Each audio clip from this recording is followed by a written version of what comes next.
Good morning, I'm Christina Rodriguez, and I spent over a decade as a medical social worker in ERs, ICUs, inpatient floors, home health, and hospice.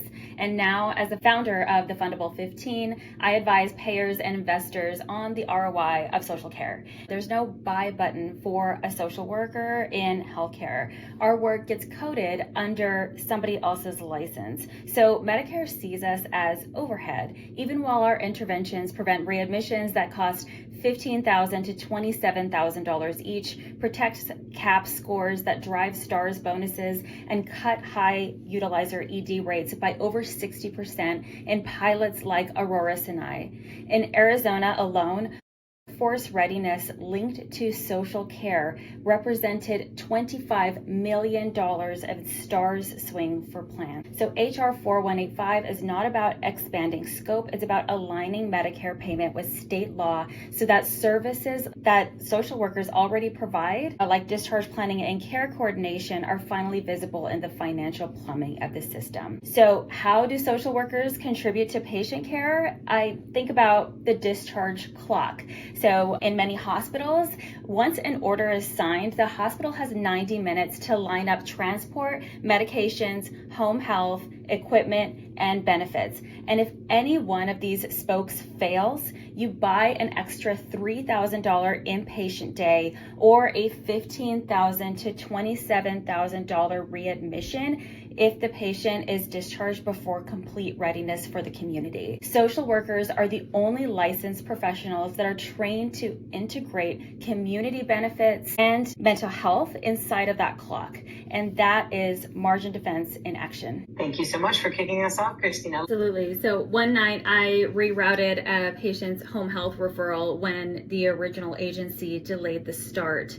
And that single switch prevented a readmission worth $2,000 in a 90-day spend and avoided penalties. Medicare's own studies actually confirmed this, that early post-discharge home health, when coordinated correctly, lowers the 30-day rehospitalizations. And that's exactly what social workers make happen every day.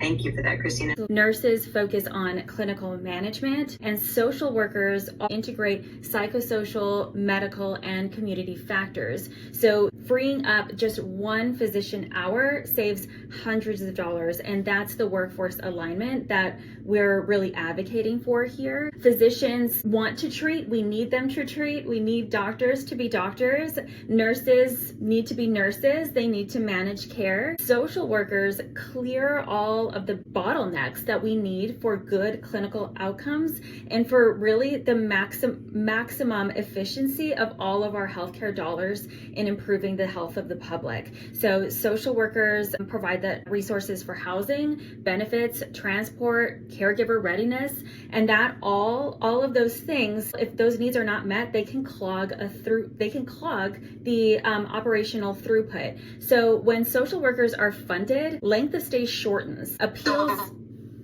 appeals decrease, and burnout drops because the team is working at the top of its license. Hospitals already employ social workers. It's just that they are deployed sporadically, they're deployed within the operations. And so applying that billing code can be a way for hospitals to start strategizing social work more clearly and more efficiently, to start bringing in social workers effectively. And so that way, again, we go back to everybody operating at the top of their license, social workers doing social worker predictably, and